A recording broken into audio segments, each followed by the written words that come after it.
Tina amekuwa mpekupeku, amekuwa mpekuzi, amekuwa agent wa Dennis. Njia pekee mimi kumshinda Dennis ni kumuondoa Tina nyumbani kwangu, kwa sababu ndo silaha pekee aliyobaki nayo. Hivi unajua tekniko za kivita wewe? Kumjua adui yako ni nusu ya ushindi. Dennis tayari ananijua, na ananijua kupitia Tina. Sasa niache sasa hivi nisimamie majukumu yangu mwenyewe kama mwanaume.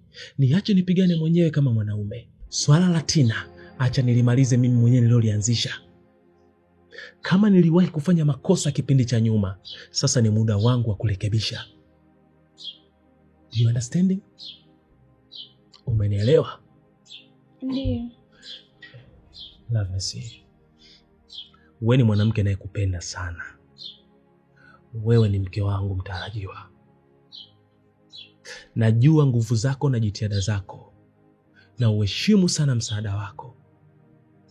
Lakini kwa hili mama, acha nilimalize mwenyewe. Sawa? Sawa. Okay, nenda kaendelea na majukumu mengine.